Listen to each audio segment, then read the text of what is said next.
Hey, it's Tess. Today I am making a new bullet journal. This was my prior black bullet journal that has saved me quite some time during 2020, in which I've experimented with gaming, to swatches, to different colored paper.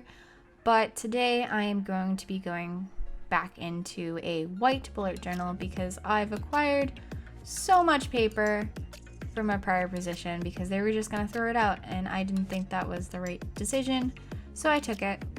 I was allowed to, and I didn't care that it had a wave on it because I was going to cut it off anyways when I did some handmade books, as we're currently doing.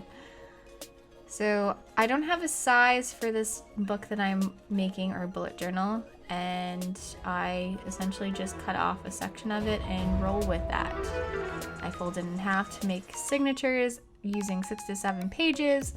And then once I got comfortable with the amount of signatures, I think I have about 6 or 8 in this text block, in which I pick out a thread and some needles to go forward. I decided not to use a straight needle, but I'm using a rounded needle now. You can use either or, it doesn't really matter. Whatever is comfortable for you. I switched to a rounded one just because I wanted to see how it rolls going in and out of the stitching. I also have an awl and fabric scissors. The awl is used to punch holes into your spine. You can essentially use pretty much anything that can stab into the spine of a text block, your paper. Anything that can stab into paper, and you just do that multiple times.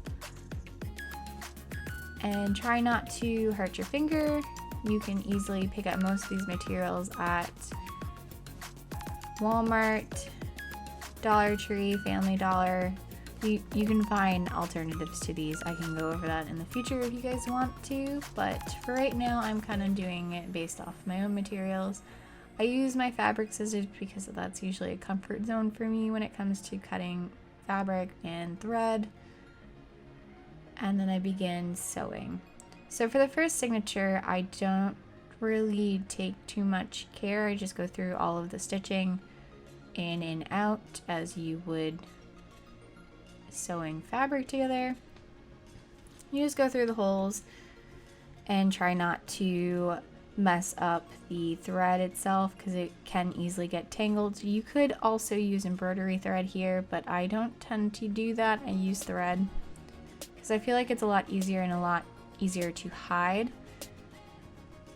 but it does have a lot of cons with it gets tangled way too often and gives you so much frustration doing that, as well as you have more potential of poking your finger. Even if you use embroidery thread, you probably poke your finger there too. So maybe that's a lie.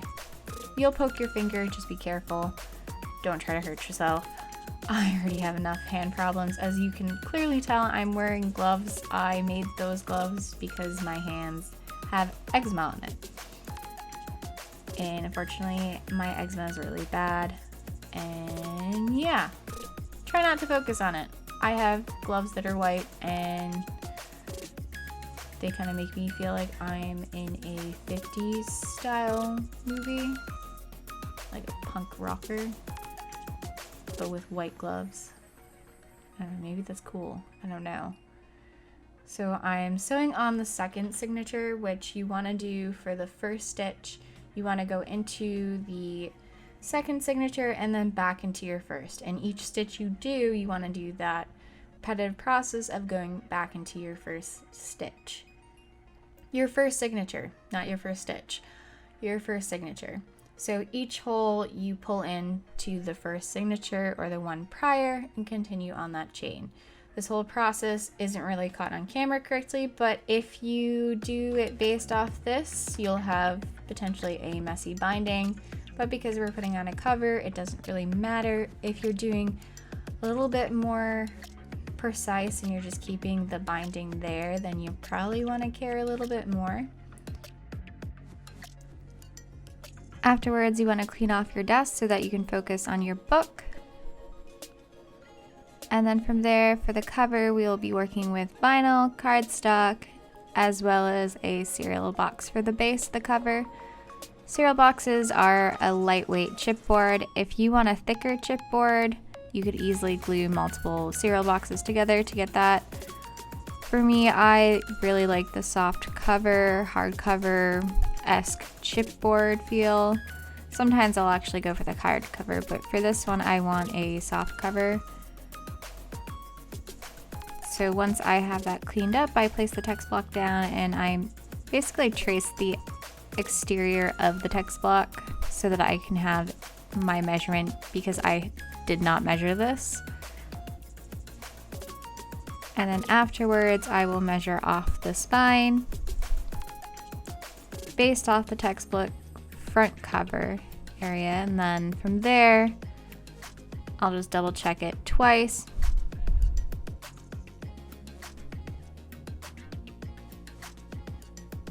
And then afterwards I will do the back cover.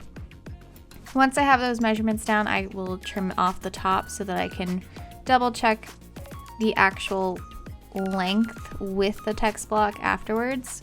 So I place the spine and just double check that it seems like it's gonna work. And then from there I will score the spine. So for this I take a ruler and my bone folder to score the spine. You can necessarily use pretty much any straight edge. You can also use a pair of scissors if you so chose, and that's all you had. I'm using my bone folder since I do have a bone folder. If you use anything sharper, you just want to be careful you don't end up putting too much pressure because you'll weaken that spine. And then from there you fold your spine together and then test it out on your text block. From there you'll want to clean up your overhang of your book cover. As you can see, that the book that I have has a lot of overhang, so I will take a pen and kind of even it out by measuring that way. And then I will trim it off so that the cover is a little bit cleaner before I apply a vinyl down. So once it's all measured out, you'll take your adhesive vinyl, you'll take it out of the wrapping, and just position it how you want it.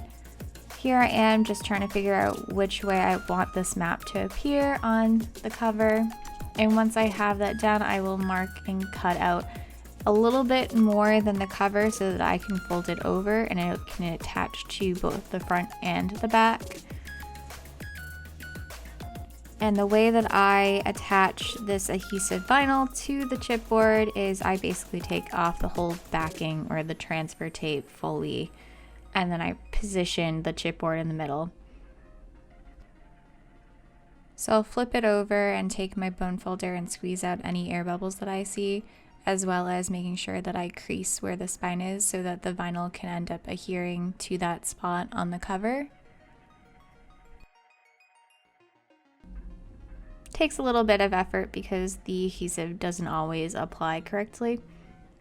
Then from there I trim off the sides of the vinyl so that I can basically fold down each of those flaps and not have too many creases.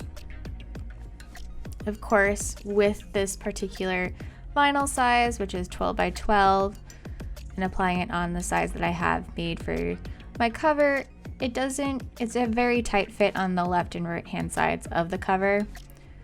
So I try my best to make sure that I have it attached to both sides.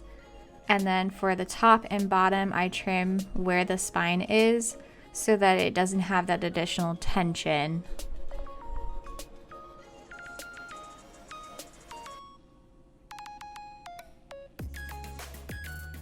Then once you have your cover, we will be attaching the text block to the end paper, which is your cardstock.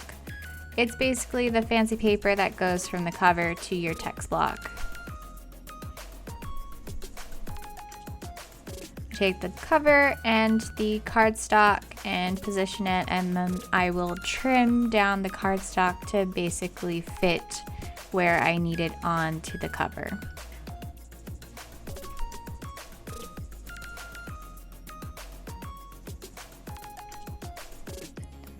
I'll also double check it with the cover and the cardstock just to confirm that it will fit. And then you do the same for the back side as well.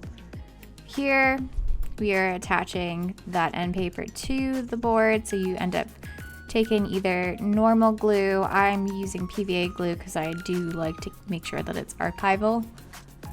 But if you don't really care, you could probably use just Elmer's glue or any other type of adhesive. And then from there, you take your text block and go to the edge and then attach your end paper. You do that to both the front cover and the back cover. Once you glue these down, you want to make sure that you actually wait for it to dry, because you can easily mess up your book. I'm typically impatient, so for this particular project, I don't necessarily wait for it to dry. You should wait for it to dry if you don't want your pages to accidentally shift around or the text block seems like it's going to be popping out of your book. However, once you're done, you just trim off the end paper to the size of your book, and then you're good to go.